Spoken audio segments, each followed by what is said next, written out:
Hello friends. और हम देख रहे हैं ऊषा स्टडी पॉइंट में पॉलिटिकल साइंस अर्थात सिविक्स का राजनीतिक सिद्धांत का तीसरा भाग। और इसमें हम अराउंड 50 एमसीक्यू देखते हैं। और ये जो है आपकी परीक्षा जैसे कि UGC net JRF, TGT, PGT, GIC, GDC, assistant professor exams के लिए अत्यंत उपयोगी है। तो शुरू करते हैं।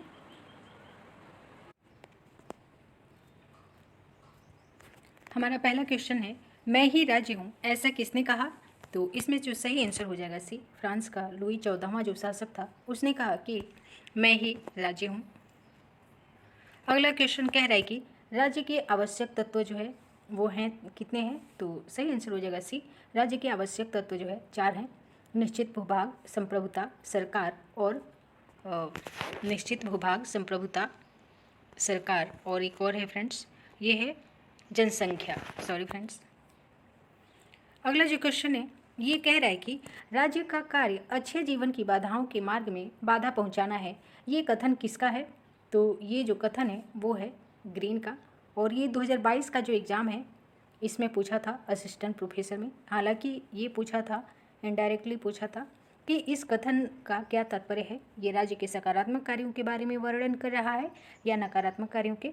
तो सही आंसर आयोग ने मानना था कि यह जो है राज्य के सकारात्मक कार्यों के बारे में वर्णन करता है। टीएच ग्रीन एक आदर्शवादी विचारक था और उसका स्टेटमेंट है कि राज्य का कार्य अच्छे जीवन की बाधाओं के मार्ग में बाधा पहुंचाना है। अगला जो क्वेश्चन है ये कह रहा है कि निम्नलिखित में से किसने राज्य के कार्य के संबंध में बाधाओं को बाधित करना ऐसी युक्ति का प्रयोग किया है। कई बार संक्षेप में भी आपसे पूछ लिया जाएगा। तो सही आंसर हो जाएगा बी, ग्रीन का ये स्टेटमेंट है। हमारा अगला क्वेश्चन है, शक्ति नहीं बल्कि सदिच्छा राज्य का आधार है। यह वाक्य किस विचार का प्रतिनिधित्व करता है। यहाँ होगा किस विचारक का प्रतिनिधित्व करता है। तो सही आंसर हो जाएगा ए, आदर्शवादी जो है विचारधारा का प्रतिनिधित्व करता है। और ये मूल रूप से टीएच ग्रीन का कथन है। और ग्रीन जो है एक आदर्शवादी जो है विचारधारा का समर्थक माना जाता है ग्रीन को। अगला क्वेश्चन कह रहा है कि राजनीतिक कृतज्ञता का सिद्धांत जो है इसका प्रतिपादन किसने किया। तो सही आंसर हो जाएगा डी, टीएच ग्रीन ने जो है राजनीतिक कृतज्ञता सिद्धांत का प्रतिपादन किया। एक्सप्लेनेशन एक बार देख लेते हैं।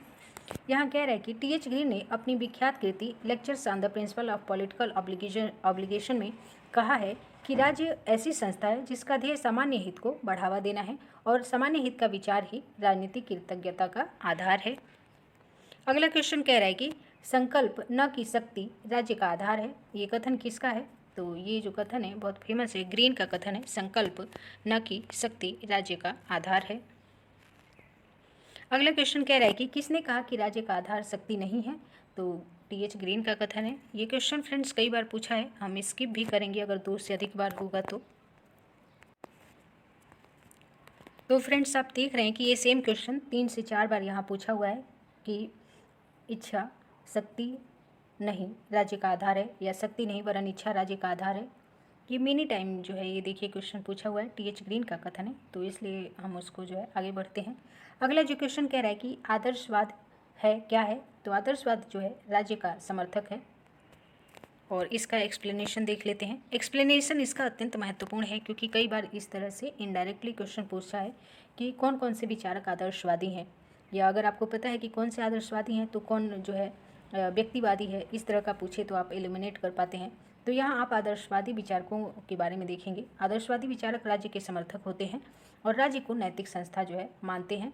तो इस प्रकार आदर्शवादी विचारकों को देखते हैं। कांट हैं, हीगल हैं, काफ़ी फेमस हैं विचारक ये। टीएच ग्रीन है, बैडले हैं, बोसांके हैं। ये सभी क्या हैं, ये आदर्शवादी जो है विचारक हैं जो कि राज्य का समर्थन करते हैं। अगला जो क्वेश्चन है कह रहा है कि यह कथन जो कहता है राज्य एक नैतिक संस्था है जो मनुष्य के पूर्ण नैतिक विकास के लिए अनिवार्य है, यह इनका आरोपण है किसका। तो सही आंसर हो जाएगा सी, आदर्शवादी। अगला क्वेश्चन है, निम्नलिखित में से किस तत्व को प्लेटो ने अधिक महत्व नहीं दिया है। तो सही आंसर है उद्यमिता, क्योंकि प्लेटो ने जो है मनुष्य के 3 गुणों के बारे में बात किया है। एक है शौर्य जो क्षत्रियों में होता है, एक है विवेक जो दार्शनिक अर्थात शासक में होगा, और एक क्षुधा या उत्पादन है जो कि जो आम जनता है जो व्यवसाय करती है ये जो है उनमें पाया जाता है। अगला जो क्वेश्चन कह रहा है कि एक आदर्श राज्य की जनसंख्या प्लेटो ने कितनी निर्धारित की है, तो सही आंसर हो जाएगा बी, 5040 जो है निर्धारित की है एक आदर्श राज्य की जनसंख्या प्लेटो ने। अगला जो क्वेश्चन है कह रहा है कि वुडरो विल्सन के अनुसार कौन सा कार्य राज्य का ऐच्छिक कार्य है, मतलब अनिवार्य नहीं है, राज्य अपनी इच्छा के अनुसार करेगा। तो इसमें सही आंसर हो जाएगा बी, श्रम कानून बनाना जो है राज्य का ऐच्छिक कार्य है, न कि अनिवार्य कार्य। और ये किसके अनुसार, वुडरो विल्सन के अनुसार। अगला जो क्वेश्चन है ये भी काफ़ी महत्वपूर्ण है। कह रहा है कि राज्य न ही ईश्वर की रचना है, न श्रेष्ठ शारीरिक बल की, न ही प्रस्तावों और सम्मेलनों की कृति है, न ही परिवार का मात्र विस्तार है। ये कथन किसका है, तो ये एक फेमस कथन है गार्नर का। सही आंसर हो जाएगा आपका बी। अगला जो क्वेश्चन है कह रहा है कि मैकाइवर के अनुसार राज्य को निम्नलिखित में से कौन संबंधित कार्य नहीं करने चाहिए, तो सही आंसर हो जाएगा ए। मैकाइवर कहता है कि राज्य को साहित्य एवं कला पर नियंत्रण नहीं करना चाहिए। यहाँ पे थोड़ा एक्सप्लेनेशन देख लेते हैं। मैकाइवर ने जो है अपनी पुस्तक द वेब ऑफ गवर्नमेंट में कहा है कि जो है राज्य को कला, साहित्य और धर्म के क्षेत्र में नियंत्रण संबंधी कार्य नहीं करना चाहिए। मैकाइवर ये भी कहते हैं कि जब तक आधुनिक राज्य लोकतांत्रिक व्यवस्था को अक्षुण्ण रखता है या रखा जाता है आधुनिक राज्य में, तब तक पूंजीवाद की बुराइयों से डरने की कोई भी आवश्यकता नहीं है। अगला क्वेश्चन कह रहा है कि राज्य एक निश्चित भूभाग में जनता द्वारा कानून स्थापना के लिए संगठित समूह का नाम है। ये कथन जो है किसका है, तो उपरोक्त में से कोई भी विकल्प सही नहीं है, क्योंकि ये लंडसली का कथन है। लंडसली का ये कथन है कि निश्चित भूभाग में जनता द्वारा कानून स्थापना के लिए संगठित समूह का नाम है क्या, राज्य। अगला जो क्वेश्चन है कह रहा है कि राज्य परिवारों और गांवों का संगठन है जिसका उद्देश्य एक पूर्ण और आत्मनिर्भर जीवन प्रदान करना है। ये जो कथन है ये अरस्तु का है, तो सही आंसर हो जाएगा बी। अगला क्वेश्चन कह रहा है कि राज्य परिवारों तथा गांवों का समूह है जिसका लक्ष्य एक पूर्ण तथा आत्मनिर्भर जीवन की प्राप्ति है। सेम क्वेश्चन है, अरस्तु का ये स्टेटमेंट है कि राज्य परिवारों और गांवों का समूह है जिसका लक्ष्य एक आत्मनिर्भर जीवन की प्राप्ति है। अगला जो क्वेश्चन है कह रहा है कि राज्य एक परिवार का विस्तार है, ऐसा किसने कहा, तो सही आंसर हो जाएगा बी, एरिस्टोटल या अरस्तु। अगला क्वेश्चन है किसने कहा कि जो अरस्तु का आदर्श राज्य है वही प्लेटो का द्वितीय सर्वश्रेष्ठ राज्य है, तो ये कथन सेबाइन का है, तो सही आंसर हो जाएगा सी। यहाँ पे हम कुछ और भी स्टेटमेंट देखते हैं, जो स्टेटमेंट क्योंकि बार बार पूछे जाते हैं। E.M. फोस्टर का एक कथन है कि अरस्तु सभी प्लेटोवादियों में महान है। सेबाइन का एक अन्य कथन है कि अरस्तु आदर्श राज्य पर ही नहीं बल्कि राज्य के आदर्शों पर पुस्तक लिखता है। अगला क्वेश्चन कह रहा है कि किसने राज्य को एक संप्रभु भू क्षेत्रीय समूह कहा, तो सही आंसर हो जाएगा डी, लासवेल ने राज्य को एक संप्रभु भू क्षेत्रीय समूह कहा। अगला क्वेश्चन है कह रहा है कि राज्य एक संसार है जिसे आत्मा अपने लिए बनाती है। ये कथन किसका है, तो ये कथन हिगल का है, क्योंकि हिगल राज्य को अत्यधिक महत्व देते हैं। यहाँ पे हम एक्सप्लेनेशन देखते हैं कि आदर्शवादी राज्य के आदर्शवादी व्याख्या जो है हिगल ने, प्लेटो ने, MP फॉलेट और TH ग्रीन जैसे दार्शनिकों द्वारा की गई है। हिगल कहता है कि राज्य एक संसार है जिसे आत्मा अपने लिए बनाती है। वहीं एक अन्य स्टेटमेंट है MP फॉलेट का है। MP फॉलेट क्या कहते हैं कि मेरी आत्मा का निवास स्थान राज्य में है, मेरी आत्मा का निवास स्थान राज्य में है, ये MP फॉलेट कहते हैं। जबकि हिगल कहते हैं कि राज्य एक संसार है जिसे आत्मा अपने लिए बनाती है। तो दोनों स्टेटमेंट ध्यान में रखेंगे। अगला जो क्वेश्चन है कह रहा है कि एक राज्य को अपने नागरिकों को अधिकतम सामाजिक सुविधाएं प्रदान करे, एक राज्य जो अपने नागरिकों को अधिकतम सामाजिक सुविधाएं प्रदान करे वो क्या कहलाता है, आसान क्वेश्चन है, कल्याणकारी राज्य कहलाता है, ऐसा राज्य। अगला क्वेश्चन कह रहा है कि निम्नलिखित विचारकों में से कौन एक राज्य के यांत्रिक स्वरूप की अवधारणा का समर्थक नहीं है, तो इसमें जो सही आंसर हो जाएगा ये हो जाएगा TH ग्रीन। TH ग्रीन जो है राज्य को यांत्रिक नहीं मानते हैं, राज्य को जो है ये ग्रीन जो है आदर्शवादी विचारक हैं जो राज्य को आवश्यक मानते हैं, अच्छा मानते हैं। वही जो हाब्स हैं, बेंथम हैं, JS मिल हैं, ये कहते हैं कि राज्य कृत्रिम है, एक कृत्रिम यंत्र है, मानव ने इसे अपनी आवश्यकताओं के लिए जो है बनाया है, अपने कल्याण के लिए बनाया है। एक अन्य जो क्वेश्चन है इसमें कह रहा है कि राज्य विधि का शिशु तथा जनक दोनों ही है, ये कथन किसका है, तो ये कथन फ्रेंड्स मैकाइवर का है, इसलिए सही आंसर हो जाएगा ए, राज्य विधि का शिशु तथा जनक दोनों ही है। ये मैकाइवर का कथन है और मैकाइवर ने अपनी पुस्तक द मॉडर्न स्टेट में जो है ऐसी बात कही है। अगला क्वेश्चन है, आधुनिक राज्यों की स्थिति समूह बनाम राज्यों की होती जा रही है। यह कथन किसका है? जो आधुनिक राज्य हैं उनकी स्थिति समूह बनाम राज्यों की होती जा रही है, ये कथन जो है बार्कर का है। और एक अन्य जो कथन है वो है व्यक्ति बनाम राज्य, ये जो है स्पेंसर ने ये विचार दिया है। और समूह बनाम राज्य ये बार्कर ने कहा है और व्यक्ति बनाम राज्य स्पेंसर का कथन है। थोड़ा छोटे छोटे डिफरेंसेस को ध्यान में रखेंगे। अगला जो क्वेश्चन है कह रहा है भूमंडलीकरण का तात्पर्य क्या है? चारों ऑप्शन को देखते हैं तो सही आंसर हो जाएगा डी, विश्व समाज के सहकारी स्वरूप का उद्भव, यही जो है भूमंडलीकरण का तात्पर्य है। अगला जो क्वेश्चन है कह रहा है निम्नलिखित में से कौन सा युग्म सही सुमेलित है? तो आप चारों ऑप्शन को जब देखेंगे तो क्वेश्चन ये बहुत ही आसान है, सही आंसर हो जाएगा डी, मनुष्य का प्राकृतिक अधिकार, ये जो है लॉक से संबंधित है, तो ये डी इसका सही आंसर हो जाएगा। अगला जो क्वेश्चन है कह रहा है कि निम्नलिखित में से कौन सा लाक के सामाजिक समझौता सिद्धांत के अनुसार प्राकृतिक अधिकार नहीं है? फ्रेंड्स ये क्वेश्चन वर्ष 2022 में असिस्टेंट प्रोफेसर एग्जाम में भी पूछ चुका है, तो सही आंसर हो जाएगा बी, धर्म का अधिकार जो है प्राकृतिक अधिकार नहीं है। लाक ने 3 प्रकार के प्राकृतिक अधिकार बताए हैं, जीवन का अधिकार, स्वतंत्रता का अधिकार और संपत्ति का अधिकार। अगला क्वेश्चन है लॉक के अनुसार प्राकृतिक अवस्था में मनुष्यों को प्राप्त था केवल क्या? तो सही आंसर हो जाएगा बी, प्राकृतिक अधिकार प्राप्त था। अगला क्वेश्चन कह रहा है कि राज्य का स्वरूप मूलतः निगम के समान है, ये कथन किसका है? तो ये मैकाइवर का कथन है कि राज्य का स्वरूप मूलतः निगम के समान है, सही आंसर हो जाएगा सी। यहाँ पे थोड़ा सा एक्सप्लेनेशन आप देख लेंगे। मैकाइवर की एक पुस्तक है, बहुत ही फेमस पुस्तक है ये, मॉडर्न स्टेट, कई बार पूछा है, ठीक है। तो यहाँ पे जो है बहुलवादी विचारधारा का ये पक्षपोषण करते हैं मैकाइवर और कहते हैं कि राज्य में एक निगम की सभी अनिवार्य विशेषताएं होती हैं और उसकी जिम्मेदारियां वगैरह निश्चित हैं और राज्य का जो है निगम की तरह राज्य के भी अधिकार और कर्तव्य हैं।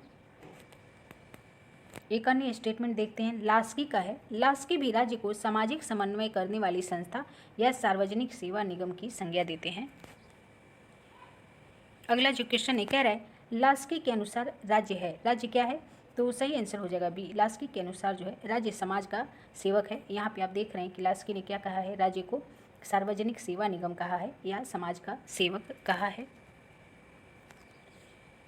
अगला जो क्वेश्चन है ये कह रहा है रक्त संबंध समाज को जन्म देता है और कालांतर में यही समाज राज्य को जन्म देता है, ये कथन किसका है? तो ये कथन जो है मैकाइवर का है, रक्त संबंध समाज को जन्म देता है और कालांतर में समाज राज्य को, ये मैकाइवर का कथन है, तो सही आंसर हो जाएगा बी। आप देख रहे हैं कि ये क्वेश्चन काफ़ी इंपॉर्टेंट है और कई बार पूछा है, किसने कहा रक्त संबंध समाज का निर्माण करता है और कालांतर में समाज राज्य को जन्म देता है? मैकाइवर का कथन है। सेम क्वेश्चन फिर से है, इसलिए हम आगे बढ़ते हैं। ये देखिए ये क्वेश्चन 2-3 बार पूछा है। फिर आगे जो अगला क्वेश्चन है ये भी पूछ चुका है 2021-22 में, कह रहा है कि मातृक सिद्धांत के अनुसार परिवार का प्रमुख था, कौन था? तो सही आंसर हो जाएगा बी, सबसे बड़ी महिला सदस्य जो है मातृक सिद्धांत के अनुसार परिवार का जो है प्रमुख था या मुखिया थी। अगला क्वेश्चन है राज्य के कार्यों की परंपरागत विचारधारा के अनुसार अनिवार्य तथा ऐच्छिक 2 भागों में बांटा गया है। राज्य के कार्यों को 2 भागों में बांटा गया है परंपरागत विचारधारा के अनुसार, अनिवार्य और ऐच्छिक। लेकिन वर्तमान समय में राज्य की अवधारणा के अनुसार अनिवार्य और ऐच्छिक का भेद समाप्त हो गया है तथा अब सभी कार्य जो है अनिवार्य माने जा रहे हैं। तो ऐसा किस तरह की व्यवस्था में है? तो सही आंसर हो जाएगा लोक कल्याणकारी राज्य व्यवस्था में ऐसा माना जाता है। अगला जो क्वेश्चन है कह रहा है कि आधुनिक राज्य को किस प्रकार आप वर्णित करेंगे? तो सही आंसर हो जाएगा बी, एक कल्याणकारी राज्य के रूप में हम आधुनिक राज्य को वर्णित करेंगे। अगला क्वेश्चन कह रहा है कि निम्नलिखित में से कौन सा राज्य का अनिवार्य अंग नहीं है? तो सही आंसर हो जाएगा प्रजातंत्र, क्योंकि राज्य का अनिवार्य अंग जो है 4 वो होते हैं, भूमि, जनसंख्या, संप्रभुता और सरकार।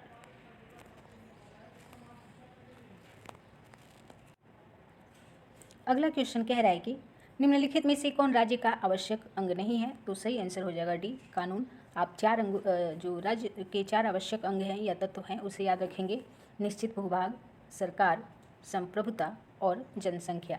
तो जब आप ये 4 जानते हैं तो कानून जो है आप समझ जाएंगे कि राज्य का आवश्यक अंग नहीं है। अगला जो क्वेश्चन है ये कह रहा है कि निम्नलिखित में से कौन सा राज्य का एक तत्व नहीं है? जनसंख्या, भूभाग, संप्रभुता और धर्म। तो सही आंसर हो जाएगा बी, धर्म जो है राज्य का आवश्यक तत्व नहीं है। अगला क्वेश्चन कह रहा है कि किसी राज्य का सर्वाधिक महत्वपूर्ण तत्व कौन सा है? तो सही आंसर हो जाएगा संप्रभुता जो है किसी भी राज्य का सर्वाधिक महत्वपूर्ण तत्व होता है।